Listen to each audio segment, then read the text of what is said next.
50 Cent just clowned Diddy and Jay-Z and is allegedly including Jay-Z in his upcoming Netflix docu-series Diddy Do It. The docu-series, set to release in early 2025, reveals exclusive details about Jay-Z and Diddy's connection. According to reports, both Diddy and Jay-Z are trying to file cease and desist orders to stop its release. Speaking of, in particular, Netflix docuseries that you've been working on, Diddy Do It. Right. You've been saying for years that you feel you knew Diddy's character. Right. Yet you said you weren't a part of that lifestyle, you weren't going to the parties. So what makes you so absolutely sure that these kinds of allegations that we've seen against him are true? Well, I'm surprised by the allegations, as surprised as everyone else is. Like, I didn't make the allegations. I didn't tell people to say these things. It comes out, I see it in the news like everyone else. But I did feel uncomfortable with the way you would present the idea of going to these projects. To come party with me. Yeah. And then that swayed me away from it, just that alone. So you didn't realize as much stuff was coming. Like, when I seen today, it was allegations of 3 men that said he drugged them, and it's a long time, to be honest with you. Like, when people don't remember being violated for 20 years, it makes me feel a little hard. What are your thoughts on the allegations against Jay-Z? That was interesting.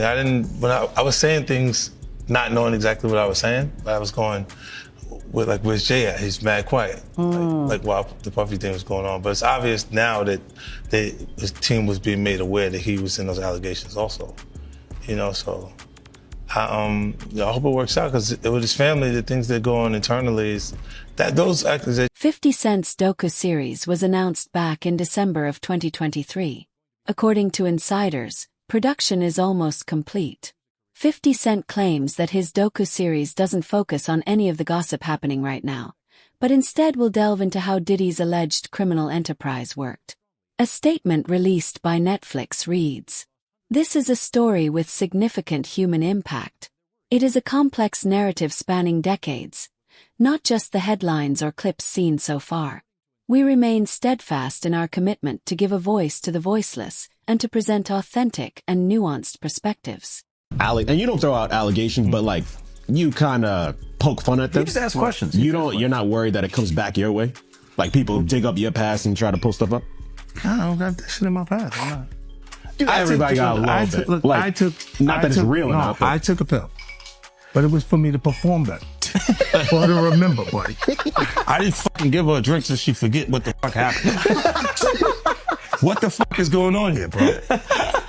Yes, I took the drinks. I gave me the fucking drug to perform. So she can remember and possibly love me for that. Did it work? What the fuck? Yo, bro, look, I'm doing pretty good. Like, doing pretty good. You know what I mean? Like, but I'm just saying, this is the opposite of normal shit that we're talking about, bro. That is why. Well, I don't know why it's so hard for people so just for to people to feel like shit is you weird. would have something, or you would have reserved energy because you feel like you was doing it too. This is people that are looking on separation between their hardships or their the things that they got going on that would be issues, and what a celebrity's issues would be. Wait, what is that? They think all celebrities are doing the same thing. Yeah. Right, and when you see, if I wasn't saying anything, guess what?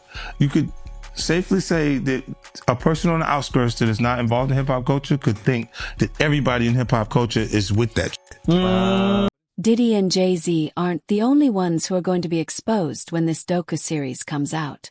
Beyoncé turned her music career into a billion-dollar brand with Jay-Z's help. And if Jay-Z goes down, Beyoncé's brand could be affected. This is one of the main reasons Beyoncé and Jay-Z are coming out so strongly against any allegations. They witnessed how Diddy lost hundreds of millions of dollars due to the lawsuits filed against him. And they're worried they might too. Look, when Jay signed his contract, the big one was with Beyonce. When he signed that contract, the marriage contract, he got trophies. Now those fucking trophies, those Them trophies came rolling in, buddy.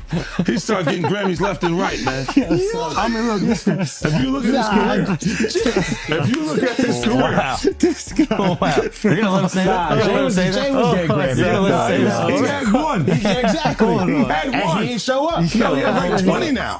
Hold on. He had like 18 since he been down. Look, he had one, bro. Hard Knock Life. Hold on. You're not wrong. He was one. At the same time, After that, he got some shit. He started drinking. His pictures with him like fucking things to cup. Wait a minute. So you're saying the success is derived from the marriage? I've absolutely been treated differently. The accolades. Because he's no longer viewed as what, like a street or gangster rapper. Now he's viewed as a businessman, entrepreneur, family man. And the biggest ones because of the position Beyonce's. Jay-Z's career, you can look at that and say the association to Beyonce is when he started to receive the 16 Grammys since he's been with Beyonce. Right? And you go, prior to that, one. Right. You see what I'm saying? So that came in association, like you see the kids even have Grammys. Like they don't sing yet. They don't sing. Right. They don't rap yet.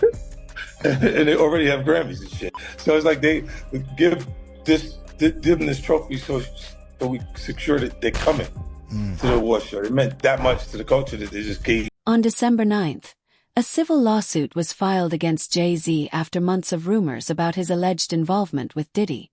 The lawsuit and court documents suggest that Diddy didn't work alone, alleging that Jay-Z helped run an international sex trafficking ring.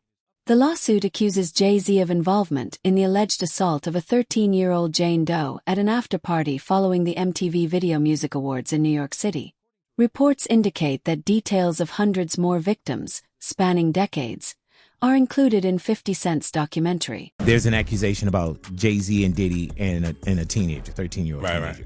And we were speaking about just the statement. Right. The statement, you were saying you felt like that was calculated. That was the statement is something from, you can tell it was written by a lawyer. Because there's a point where it kind of gets aggressive. He says you're gonna find out like how I'll handle this. Like, and that's an attorney want to be combative with another attorney. That's not like your publicist wouldn't say those things. This is on your Put that up. yeah, this is on 50? Yeah, it says I don't know what's going on, but are we still going to have the Super Bowl? I'm just asking for a friend. Yeah, I'm asking for Kendrick. You know, I'm just trying to figure out if we're still doing everything the way. Because look, they will fall back, but the NFL, they won't necessarily be associated to that. Right. Why do you not insert yourself, but you're on top of every topic, right? Yeah. I'm just watching. I'm participating. I'm being part of culture. I'm just telling you my opinion. Right. Look, because you're part of the culture. Like I can't say anything now. I'm out of it. I'm like I'm going to Dre's studio and just sit with Dre a little. Right. And then maybe I stay out of trouble. Nah. After the lawsuit was filed against Jay-Z, he countersued both the victim and the lawyer and tried to have the trial dismissed. According to Jay-Z, he is being blackmailed and there is no truth to the allegations. However, Judge Annalise decided that the case would go to trial, rejecting his request. The judge stated that Jay-Z's attempts to harm the case were futile and that he was wasting his time. Federal judge has ruled the woman alleging she was raped by Jay-Z and Sean Diddy Combs can remain anonymous. The woman says both men raped her at a party when she was 13 years old. Jay-Z's legal team had fought to get the case dismissed, arguing his accuser should have to reveal her name, but the judge disagreed. ABC's Morgan Norwood has the latest. A legal victory for the woman who is suing Jay-Z for allegedly raping her when she was 13. A federal judge ruling the woman can proceed with the case while remaining anonymous, at least for now. But the judge also chastising the lawyers representing Jay-Z, accusing them of trying to fast-track the judicial process by repeatedly filing motions to reveal the identity of the Jane Doe to have the case dismissed. The judge writing in a 5-page brief that the Carter's lawyers' relentless filing of combative motions containing inflammatory language and ad hominem attacks is inappropriate, a waste of judicial resources, and a tactic unlikely to benefit his client. The court will not fast-track the judicial process merely because the counsel demands it. This latest legal twist coming after the recently filed civil lawsuit by Jane Doe, claiming that Jay-Z, whose real name is Sean Carter, and P. Diddy drugged and raped a 13-year-old girl at an after-party after the MTV Music Awards in 2000, while an unnamed celebrity watched. Jay-Z has vehemently denied all the allegations, putting out this statement 2 weeks ago, writing in part, "This is a blackmail attempt." The multi-platinum artist, who was 30 at the time, now a business mogul with decades of hits to his name, with songs like Run This Town. His attorneys have denied everything about Jane Doe's account and pointed to some alleged inconsistencies in her story. It's not just that this story is a lie and that it's not true. It's provably, demonstrably false. This never happened. The judge writing that while Jane Doe can remain anonymous for now, she may be required to reveal her identity at a later date to allow Jay-Z's lawyers to collect facts necessary to prepare for trial. Oftentimes, when someone is accused of a crime like this, the accuser doesn't want to be named, and if they are forced to be named, we have seen certain people decide to drop the lawsuit altogether. Morgan Norwood, thank you. And Tony Busby, the lawyer representing Jay-Z and Diddy's accusers, says in a statement to ABC News, quote, "I will say that the coordinated and desperate efforts to attack me as counsel for alleged victims are falling flat. We won't be bullied or intimidated." And we did reach out to Jay-Z and his team, but did not get a response. Interestingly, it looks like Beyoncé might be implicated in Jay-Z's lawsuit as well. The victim's statement mentions an unnamed female celebrity who was present with Jay-Z at the time of the alleged assault and did nothing to stop it. Reports suggest that this celebrity might be Beyoncé. Other victims have also mentioned seeing Jay-Z and Beyoncé at Diddy's infamous freak-off parties, which raises further questions about their involvement. We say about Jay-Z, the artist, the businessman. Well, the complaint begins. Defendant Sean Combs, along with his longtime friend and collaborator Sean Carter, drugged and raped a 13-year-old girl at an after-party following the 2000 Video Music Awards. Another celebrity stood by and watched as Combs and Carter took turns assaulting the minor. Many others were present at the after-party but did nothing to stop the assault. Combs had been allowed for years to conduct himself in this manner without any consequences. He believes he is above the law. He is not. His close friend Sean Carter has been with Combs during many such instances described herein. Both perpetrators must face justice. So that seems to suggest that Sean Carter, Jay-Z, was not only present or participated in this alleged, what is essentially a crime, but for other instances. And that's really interesting. That's why I bring up this idea of, could he be hit with more lawsuits if you take these allegations as true? Now, the complaint goes on to say, Combs and Carter were not simply occasional collaborators in the music industry. The two men developed a close friendship that has been well documented from the late 1990s to the present. Together, they attended countless music industry events, events for each other's business ventures, parties, and after-parties. Indeed, the two are apparently so close that Combs stated in 2023 that Carter is the only person, other than Combs' mother, who is allowed to call him by his legal first name of Sean. In 2000, near the height of their fame, power, and influence, Combs and Carter attended the 2000 Video Music Awards in New York City. Afterwards, Combs hosted an after-party for many of the most famous celebrities in the music and entertainment industries, including Carter, which is where the events alleged in this complaint occurred. I should also say that Busby also used this complaint to address an alleged harassment campaign that he claims Jay-Z started after Busby reached out about his involvement in the suit. The complaint reads, Carter was identified in plaintiff's original complaint as Celebrity A. Prior to the filing of this amended complaint, Carter received a letter from plaintiff's counsel requesting a mediation to resolve this matter. Upon present information and belief, Jay-Z responded to said letter by not only filing an utterly frivolous lawsuit, the one that I mentioned before, but by also orchestrating a conspiracy of harassment, bullying, and intimidation against plaintiff's lawyers, their families, employees, and former associates in an attempt to silence plaintiff from naming Jay-Z herein. This effort was meant to scare plaintiff and to discredit her counsel. That effort failed. Indeed, plaintiff chose to file this amendment as a result of the egregious conduct perpetuated by. The details of the lawsuit against Jay-Z are horrifying. Allegedly, Jay-Z and Diddy gave a spiked drink to a 13-year-old minor, and then took turns assaulting her while she was passed out. The lawsuit claims that other high-profile celebrities at the party witnessed the assault but did nothing to intervene. Worse, Some reportedly laughed at the autistic minor as she was assaulted. Inside the building, plaintiff recognized many celebrities as she entered what appeared to be a large living room or foyer containing a large crowd. Plaintiff attempted to mingle in the crowd and talk to several of the celebrities that she recognized and whom she wanted to see at the VMAs. Waitstaff circulated throughout the room, carrying trays of drinks, and loud music played throughout the venue. Plaintiff observed widespread drug use, including marijuana and cocaine. After attempting to talk to numerous celebrities, plaintiff accepted a drink from one of the waitresses, circulating the crowd. The drink was a reddish-yellow mixture that tasted like orange juice, cranberry juice, and something bitter. After drinking just a portion of that drink, plaintiff began to feel woozy and lightheaded, making her need to lie down. A photograph of an actual exemplar container used by Combs and/or his agents/employees to insert GHB into alcoholic drinks is seen below, and these are the photos included in the lawsuit that show a small plastic container that the plaintiff claims contained drugs at the party. The woman, remember, who claims she was 13 at the time, says she felt woozy and went to look for a place to lay down. Soon after, Combs entered the room along with defendant Carter and a female celebrity, Celebrity B.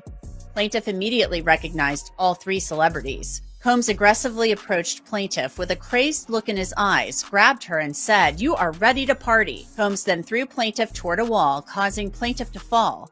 Plaintiff got up and stumbled, at which point Combs grabbed her again and threw her on the bed. At that point, Carter began removing plaintiff's clothes as she grew more and more disoriented. Plaintiff was held down by Carter as he vaginally raped her, while Combs and Celebrity B watched. After Carter was finished, he stepped back toward the wall.